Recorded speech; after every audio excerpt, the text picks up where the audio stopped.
3-4 বছর মাইনরিটি মোর্চার কাজে কিছুটা অসংলগ্নতা ছিল, কিছুটা বোঝাবুঝির ভুল ছিল, যে কারণে যেভাবে মাইনরিটি মোর্চা এই পশ্চিমবাংলায় এগিয়ে আসছিল সেটা খানিকটা রাস্তা ভুল করে অন্য রাস্তায় চলে গিয়েছে। আমি বিশ্বাস রাখি যে আলী হোসেন এবং আপনাদের সবার সহযোগিতায়, সবার কঠোর পরিশ্রমে মাইনরিটি মোর্চা আবার এই রাজ্যে একটা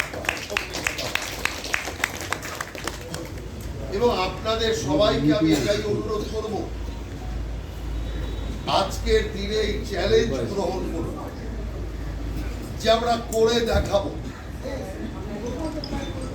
এই চ্যালেঞ্জ যদি আপনারা গ্রহণ করেন, স্বাভাবিকভাবেই 2026-এর নির্বাচনে আপনাদেরও এক অমূল্য ভূমিকা ভারতীয় জনতা পার্টির নির্বাচনী লড়াইতে থাকবে। দেখুন, বিষয় হচ্ছে এই রাজ্য থেকে তৃণমূলকে তাড়াতে হবে। তৃণমূল যা যা প্রতিশ্রুতি দিয়ে এসেছিল, একটা প্রতিশ্রুতিও পালন করে। আর মাইনরিটিদের ক্ষেত্রে, বিশেষ করে মুসলমান ভাইদের ক্ষেত্রে, কিছু মৌলবী, কিছু ইমামকে হাত করে গোটা মুসলমান সমাজকে ভুল বুঝিয়ে তাদের কোনো উন্নতি উপকার না করে পুরোপুরি এই রাজ্যটাকে লুট করেছে। রাজ্যের সম্মান শেষ হয়ে গেছে। এই রাজ্যকে বাঁচানোর কাজ আপনাদের করতে হবে। একটা জিনিস মুসলিম সমাজে আপনারা প্রচার করতে শুরু করুন যে মমতা ব্যানার্জি পুরোপুরি ধোঁকাবাজির কাজ করেছে মুসলমান সমাজের সাথে। এই আগে আপনি দেখেছেন, 5-6 বছর আগে থেকে যতদিন আগে যাবেন আপনি, একটা মিটিংয়ে উঠে 17 বার 18 বার ইনশাআল্লাহ ইনশাআল্লাহ বলুন। আজকে বলে না কেন? আজকে আর বলছে না। যে কোনো মিটিংয়ে হিসাব করে নিত, যে কোনো জায়গায় রোজা রেখে নামাজ পড়তে শুরু করত। আজকে এগুলো বন্ধ হয়ে গেছে কেন? মুসলিমরা বুঝে গেছে তাই। আসল কথা হচ্ছে যে এই কথাগুলো মুসলমান সমাজে বলতে হবে। এই কারণে কিরকম রং বদল করে দিয়েছে। ছিল হিন্দু, অভিনয়ের মঞ্চে উঠে স্বাস্থ্য মুসলমান, অভিনয় শেষ হয়ে গেলে আবার মঞ্চ থেকে নেমে হয়ে যেত হিন্দু। দেখুন, আমি রাহুল সিনহা, আমি একজন হিন্দু। আমি কোন মুসলমান ভাইয়ের রোজার অনুষ্ঠানে থাকতেই পারি, প্রসাদ গ্রহণ করতে পারি, কিন্তু রোজা রাখতে পারি না, নমাজ আদা করতে পারি না। আর আপনার হাদিসই তো বলে দিচ্ছে যে মুসলমান নয় সে রোজা রাখতে পারে না, সে নামাজ পড়তে পারে না। হাদিস স্পষ্ট বলছে, যদি এ কাজ কেউ করে সে মুসলমানের সবচেয়ে বড় শত্রু। তার মানে মমতা ব্যানার্জি আপনাদের ধর্মটাকে নাটকের মঞ্চ বানিয়ে রাজনৈতিক ফায়দা তুলেছে। আর এখন যখন বুঝতে পেরেছে মুসলমান সাজলেও ভোট পাবো, না সাজলেও মুসলমানের ভোট পাবো, সেই কারণে রাতারাতি এখন হিন্দু হয়ে গেছে। এখন জগন্নাথ মন্দির, দুর্গা মন্দির, মহাকাল সব শুরু হয়ে গেছে।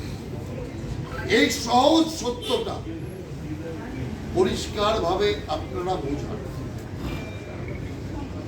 আমরা কোনো অভিনয় নাটকে বিশ্বাসী, যেটা আমাদের বক্তব্য, যেটা আমাদের কথা, যেটা আমাদের চলার লাইন, সেটাকে নিয়ে আমরা চলি। পশ্চিম বাংলায় প্রায় 30% কাছাকাছি মুসলমান আছে। সারা দেশে প্রায় 12% মুসলমান আছে। যখন মোদিজি উন্নতির কথা বলেছে, তখন কিন্তু 140 কোটি মানুষের উন্নতির কথা বলেছে।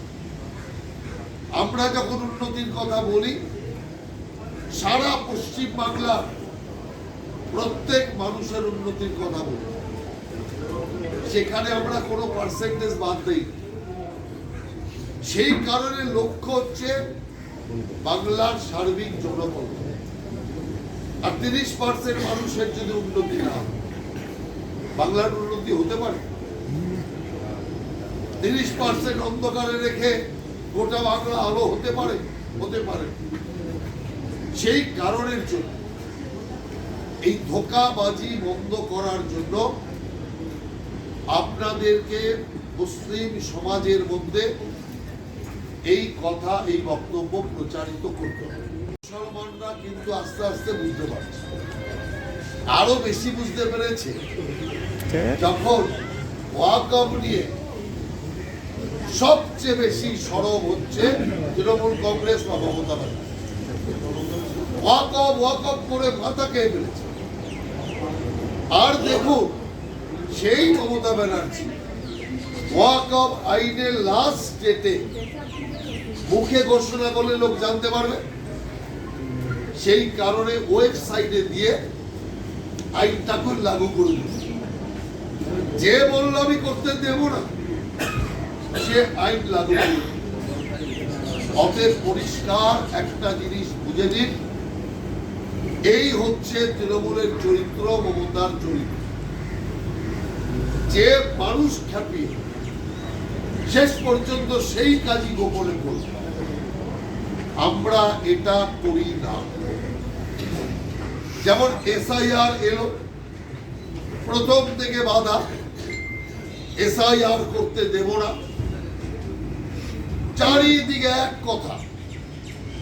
কি দেখলেন লাস্টে?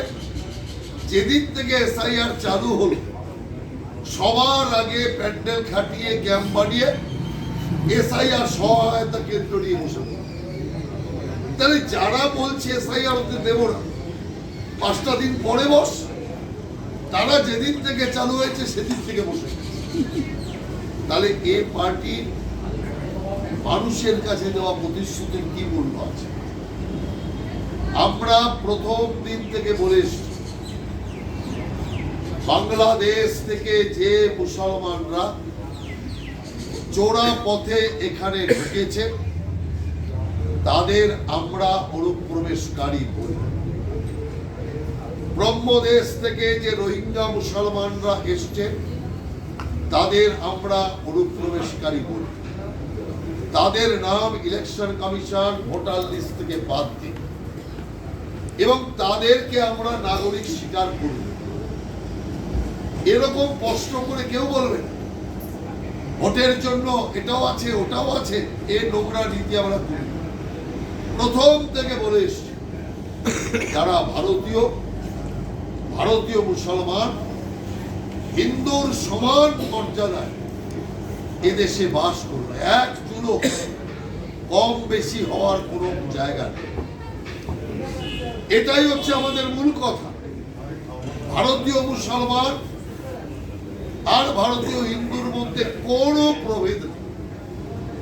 কিন্তু পাকিস্তান থেকে, বাংলাদেশ থেকে দলে দলে আসবে, ভাগ তো খাবারের আমাদের মধ্যে বসাচ্ছে, জমি জায়গা তো আমাদের নিচ্ছে, কাজ তো আমাদের নিচ্ছে, অর্থনৈতিকভাবে ক্ষতি তো আমাদের করছে। অতএব আমরা এটা কি করে মানব? আপনাদের যারা মুসলমান, তাদের তো আরো অনেক লোক আছে যারা খেতে পায় না, গরিব আছে, তো সেই 2-4 জনকে আপনার বাড়িতে ঢুকিয়ে দিন। আপনি কি করেন দেখি, যে ও মুসলমান আমিও মুসলমান, আমার ঘরে ঢুকেছে, খেতে পায় না বেচারা, সেই কারণে ও যখন ঢুকে পড়েছে আমার ঘরে যেখানে বসে থাকবে হবে, কোনোদিনই হয়। সে হিন্দু হোক, মুসলমান হোক আর যে হোক, এটা কোনোভাবেই হতে পারে না। সেই কারণের জন্য আমরা পরিষ্কার যে যারা শুধুমাত্র কিছু ছুতা তুলে এখানে ঢুকে অশান্তি তৈরির চেষ্টা করছে, আমাদের আহার, জল, খাদ্য, অর্থনীতিতে হস্তক্ষেপ করছে, তাদের ব্যাপারে আমাদের নীতি স্পষ্ট। তৃণমূলের অস্পষ্ট নীতিতে আমরা চলি। সেই কারণে আপনারা পরিষ্কার করে এটা বুঝুন, মুসলমান সমাজ আমাদের থেকে এত দূরে থাকে, যার জন্য অনেক ক্ষেত্রে ভুল বোঝাবুঝি হয়। আমি চাই এই ভুল বোঝাবুঝিটা আপনারা সমাপ্ত করুন। ভুল বোঝাবুঝির প্রথম জিনিস কি, ও যতই বোঝা মুসলমান আমাদের ভোট দেবে, এই যে একটা অসত্য কথা কিন্তু সত্য, আমি বিশ্বাস করি না, কিন্তু সত্যে পরিণত হয়ে গেছে। মুসলিম সমাজ আমাদের সাথে সেইভাবে নেই, মুসলিম সমাজের ভোট আমাদের সাথে সেইভাবে নেই, সমর্থন সেভাবে নেই। সেই কারণে দৃষ্টিভঙ্গির একটা তফাৎ থাকে। আপনাকে যে সমর্থন করবেন আপনি তার থেকে দূরেই থাকবেন। আমি চাই এটাকে আপনারা ভুল প্রমাণ করুন। যদি আপনারা ঠিকভাবে এটা প্রচার করতে পারেন, জায়গায় জায়গায় মাইনরিটি ভাইদের পুরোপুরি আমাদের ছাতার তলায় এনে এটা দেখিয়ে দিতে পারে যে না, মাইনরিটিদের মন পরিবর্তন হয়েছে, মাইনরিটিদের চিন্তার পরিবর্তন হয়েছে, আজ মাইনরিটি ভারতীয় জনতা পার্টির সাথে আছে। দেখুন, এই অল্প সময়ের মধ্যে আপনারা এত সংখ্যায় বিভিন্ন জেলা থেকে এখানে এসে পৌঁছেছে। আমি আপনাকে পরিষ্কার বলছি, খোলাই তো বলছি, এখানে রেকর্ডও করছে, রেকর্ডও হচ্ছে যে কোন মোর্চা এত তাড়াতাড়ি এত লোক দেখে সম্ভব না।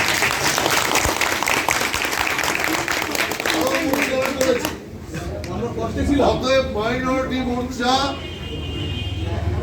যেভাবে আপনারা আজকে একটা চমক দেখিয়ে দিলেন, এই চমকটাকে ভবিষ্যতের রাজনীতিতে দেখার আমি আপনাকে বলছি, ভুল ভ্রান্তি, সন্দেহ, অনেক প্রশ্ন সব হয়ে মুছে শেষ। কর্তব্যটাকে পুরোপুরি বাস্তবের মাটিতে আপনারা করে দেখাবেন, এ বিশ্বাস আমার আছে। একটা জিনিস আমি আপনাদের বলি, মাইনরিটিদের মধ্যে বিশেষ করে মুসলমান 5% থেকে 7%, এক এক জায়গায় এক একটা তফাৎ। যে দিন মরে গেলেও তৃণমূলকে ভোট দেবে, তারা যে মাইনরিটিদের বাড়ি ভোট তৃণমূল লুট করেছে, জমি লুট করেছে, ভাঙচুর করেছে, মাইনরিটি মা বোনেদের উপর অত্যাচার করেছে, সেই সমস্ত মাইনরিটি পরিবার 5 থেকে 7% কোথাও বেশি আছে, যারা কোনো মূল্যে তৃণমূলকে দেবে না, মাটিতে ভোট দিয়ে দেবে, যেখানে সেখানে টিপে দেবে, তাও তারা তৃণমূলকে দেবে। এই যে ভোটটা, এই ভোটটা প্রথমে আপনারা কালেক্ট করার চেষ্টা করবেন। অল্প পরিশ্রমে আপনি একটা বড় সংখ্যক ভোট আনতে পারবেন। তাদেরকে বোঝান যে কংগ্রেসকে ভোট দিয়ে কি লাভ, সিপিএম কে ভোট দিয়ে সেই তো তৃণমূলকেই জেতাবে। এই ভোটটা যদি বিজেপি পেত তাহলে তৃণমূল হারবে। তোমার যে সবচেয়ে বড় শত্রু, যে তোমার ঘরবাড়ি লুট করে তোমার পথে বসিয়েছে, তাকে যদি হারাতে চাও, সরাসরি যখন ভোট হচ্ছে, সরাসরি ভোটে বিজেপির দিকে ভোট দাও, তবে তৃণমূল হারবে। কিন্তু অনেকে ভুল কি করে, যে সিপিএম কে দিয়ে দিল, বিজেপি কে দেবো না, সিপিএম কে দেবো। লাভটা কি হলো? ভোটটা কেটে সেই তৃণমূল কংগ্রেসে কিন্তু জিতবে। তার মানে যে চায় তৃণমূল কংগ্রেস এই হারাতে, সে ঘুরিয়ে ফিরে তার অজ্ঞতার কারণে তৃণমূলকেই সহায়তা করবে। সেই জিনিসটা আপনারা সবাইকে বোঝান। কোন মূল্যে আমরা এবার আমাদের ভোট নষ্ট করব না। সরাসরি তৃণমূলের বিপক্ষে ভোট ভারতীয় জনতা পার্টিকে দেব। এই প্রচারটা যদি আপনারা সমাজের সর্বস্তরে করতে পারেন, যে যেখানে থাকেন সেখানে আপনারা জানেন কারা ক্ষতিগ্রস্ত, কারা তৃণমূলের ওপর অসন্তুষ্ট, এই জাতীয় যারা লোক আছে তাদেরকে আগে আপনারা সবাই ধরুন, তাদেরকে নিয়ে আপনারা কাজ শুরু করুন। আমার বিশ্বাস পশ্চিম বাংলায় একদিন মাইনরিটি মোর্চার ব্যাপক শক্তি বিজেপির পতাকা তলে হবে, এবং এই বিশ্বাস নিয়ে আমি মাইনরিটিদের মধ্যে এতদিন প্রচুর কাজ করি এবং সহযোগিতাও করি। আলী ভাইকে শুরু থেকে আমি সহযোগিতা করেছি, আরো যারা আছে তাদেরও সহযোগিতা করেছি। কারণ আমার বিশ্বাস শুধু একটা ভুল বোঝাবুঝির পর্দা আছে। যদি একটা কংক্রিটের দেয়াল থাকতো তাহলে আমি ভাবতাম এ দেয়াল ভাঙা যাবে না, অতএব এর ভুল বোঝাবুঝি যাবে। একটা হালকা পর্দা আছে, ওই পর্দাটার ওপারেও আমরা দেখতে পাচ্ছি, ওপার থেকে লোকও আমাদের দেখতে পাচ্ছি। এত হালকা পর্দা, সেই পর্দাটা আমাদের সবাই মিলে উন্মোচন করতে হবে, খুলে দিতে হবে। সেটা কিসের দ্বারা? কাজের দ্বারা প্রমাণ করতে হবে, এবং আমার বিশ্বাস সেটা আপনারা পারবেন। তাই দীর্ঘদিনের যাত্রা আবার নতুন করে শুরু হলো। তাই নতুনত্বের চিন্তা করে, নতুনত্বের সূচনা করে আপনারা এগোন। আমার যথেষ্ট বিশ্বাস যে আবার আপনারা এখানে মাইনরিটি মোর্চাকে একটা প্রতিষ্ঠিত জায়গায় নিয়ে আসবেন। আর সেই বিশ্বাস এবং আশা রেখে আলী ভাইয়ের প্রতি অজস্র সমর্থন এবং ভালোবাসা জানিয়ে আপনাদের সবাইকে হৃদয় থেকে ওয়েলকাম করে, হৃদয় থেকে স্বাগত জানিয়ে আগামী দিনের লড়াইয়ে জোরদারভাবে এগিয়ে আসার আহ্বান জানিয়ে আমি আমার সংক্ষিপ্ত নিবেদন শেষ করছি।